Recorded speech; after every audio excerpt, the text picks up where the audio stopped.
Hello, I'm Richard Krueger with the University of Minnesota.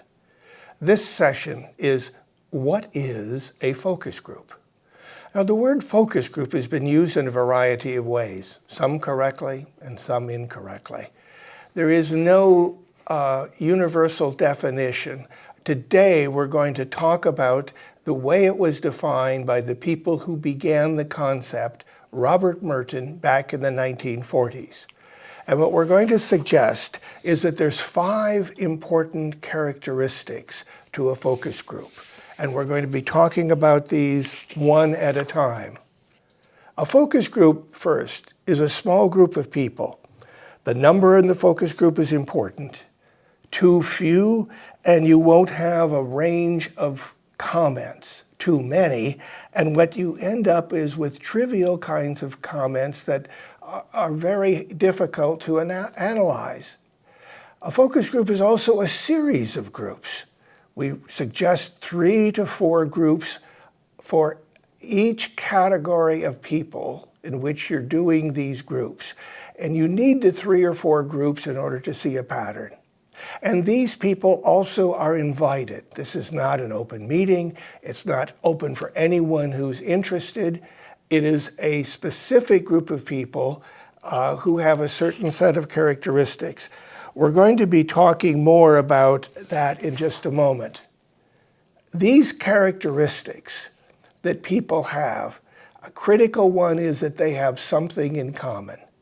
They have experiences, they have something about their background that ties them together.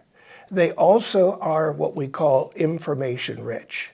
That is that they have an in-depth knowledge, not just a casual insight about something, but they have a deepness of knowledge and insight about the topic that's going to be under discussion.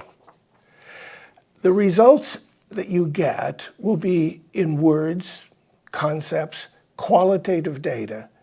People will be talking about a variety of experiences, opinions, preferences, and emotions. And your task is to gather these qualitative comments, these observations from people, analyze and make sense out of those. Then these groups are done in a permissive, non-threatening environment. That means we pay attention to the location. It's comfortable and convenient. The moderator does certain things to make the people feel comfortable. And also, the participants sit around the table. They feel comfortable in that conversation. The purpose of this is to understand a topic of interest. The purpose is to listen, not to educate or inform or resolve. Indeed, some of those things may happen. But the goal here is not to make a decision, but rather to listen to what people have to say. We use other kinds of techniques, such as a nominal group process or Delphic groups, to arrive at decisions. But a focus group is primarily to listen to people and hear what they have to say. In summary, a focus group is these things: a small group of people with certain characteristics who provide qualitative data in a permissive, non-threatening setting to understand the topic of interest. These characteristics also foster a conversation in a respectful environment. Our next session is going to be on what makes a focus group research.